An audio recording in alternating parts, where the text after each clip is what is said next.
تقریر میں کسی کو شہنشاہ نہ کہو، ناز و بردار نہ کہا کرو، یہ کہا کرو نہ پیر ہیں نہ فقیر، عام مسلمان ہیں، گناہ گار بھی ہیں، ہر مسلمان کو اپنے سے بہتر سمجھتے ہیں، ہر کسی کا ادب کرتے ہیں۔ جب یہ عناصر اس کے ذات کے اندر آ جائیں گے تو پھر وہ مبلغ بن جائے گا۔ یعنی کہ اپنے آپ کو تکبر کا شکار نہ کر لو، غرور میں مت آ جاؤ، کسی انا میں مت آ جاؤ۔ جب بھی خطاب کرو، جب بھی لوگوں سے ملو، جب بھی لوگوں کے سامنے جاؤ تو اپنے آپ کو بولو میں فقیر ہوں، میں فقیر ہوں، کوئی پیر نہیں ہوں، میں کوئی عالم نہیں ہوں، میں عام مسلمان ہوں۔ جب یہ چیز آ جائے گی تو پھر آپ کی دعوت کا اثر دوسروں تک پہنچے گا، بات اثر کرے گی۔ لیں گے ایک مختصر سا وقفہ۔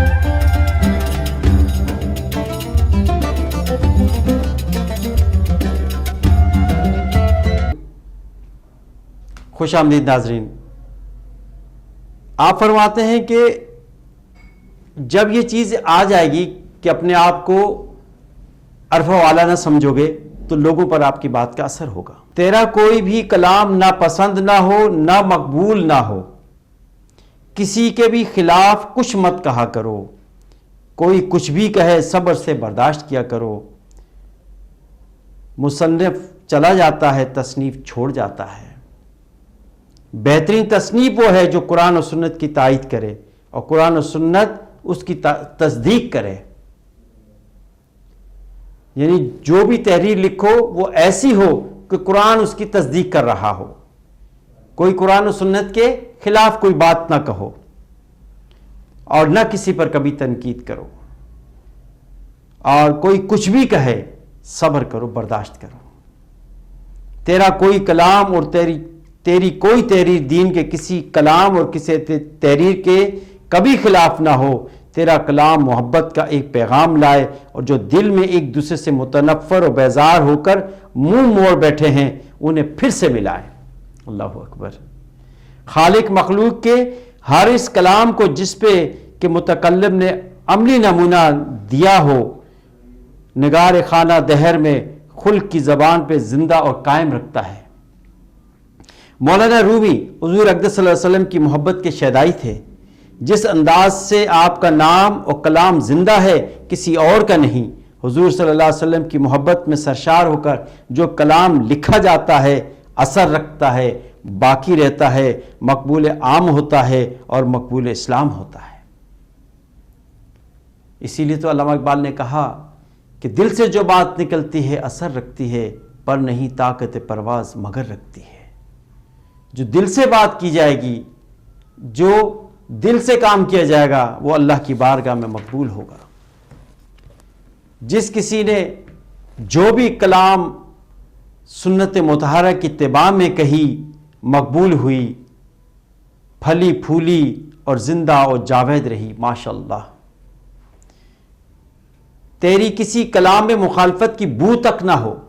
میرے آقا روح فدا صلی اللہ علیہ وسلم کا یہ معاہدہ ایک چنا ہوا دسترخوان ہے، ماشاءاللہ، بلا امتیاز سب کے لیے بچھا، رنگا رنگ تشتریوں میں سجا، جملہ حیاتین سے بھرپور، جس نے بھی کھایا اسی دسترخوان سے کھایا، انہی کی تلپٹ کو جزو بدن بنایا، کھا کر بھرپور ہوا، مسرور ہوا، مخبور ہوا۔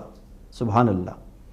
جی بھر کر کھایا تو مدہوش ہوا، پھر اور کھانے کی حاجت نہ رہی، اس سے باہر جو دسترخوان بچھا اس سے کھانے والا کبھی سیر نہ ہوا، کھا کر پچھتایا اور بڑا ہی پچھتایا کہ کیوں کھایا۔ اللہ اکبر۔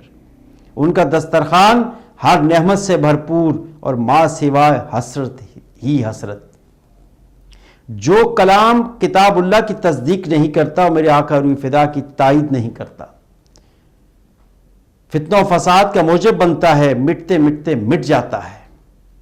جو کلام قرآن کریم و سنت مطہرہ کی تصدیق و تائید کرتا ہے عبدالآباد قائم رہتا ہے، اور جس بھی کرنے والے نے کسی کلام کا عملی نمونہ پیش کیا ہوتا ہے اللہ اسے نگار خانہ دہر میں خلق کی زبان میں زندہ اور قائم رکھتا ہے۔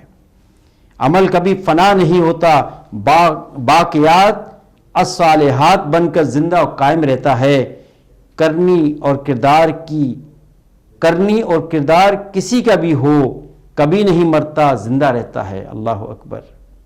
حیاء العلوم کے مصادق انسان کے کردار کے بعض نمونے اس قدر اللہ کو پسند ہوتے ہیں کہ اللہ تبارک و تعالیٰ انہیں اپنے بندوں کی رہنمائی کے لیے اپنے نیک بندوں کی زبان پہ ہمیشہ زندہ رکھتا ہے۔ یعنی کہ جو بھی کام آپ اللہ کی خالص نیت کے ساتھ کریں گے، اللہ تعالیٰ اس میں برکت دے گا، اس میں اللہ تعالیٰ اس میں آپ کو بلندیاں عطا فرمائے گا۔ اور یہ سارے کاموں کا جو محور ہے وہ آپ صلی اللہ علیہ وآلہ وسلم کی ذات اقدس ہے۔ یعنی آپ کا دسترخوان سے مراد ہم یہاں یہ لیں گے کہ آپ کی سنت مطہرہ ہے، آپ سے عقیدت و محبت ہے۔ یہ جو بھی راستہ جائے گا آپ صلی اللہ علیہ وسلم تک جائے گا، آپ صلی اللہ علیہ وسلم تک جائے گا، وہاں سے آگے جائے گا۔ کوئی بھی چاہے کہ وہ دائیں بائیں کراس کر کے جانے کی کوشش کرے گا، اللہ کی ذات تک پہنچ نہیں پائے گا۔ اگر اللہ تک بلند ہونا ہے، اللہ کے پاس جانا ہے، اللہ کی حکمتوں کو سمجھنا ہے، اللہ کے رازوں کو جاننا ہے، تو نبی کریم صلی اللہ علیہ وسلم تک جانا پڑے گا۔ جب ہم ان تک جائیں گے، جب ان تک پہنچیں گے، تو پھر ہمیں دنیا اور آخرت میں کامیابی مل جائے گی۔ وَمَا عَلَيْنَا إِلَّا الْبَلَاغُ الْمُبِينُ۔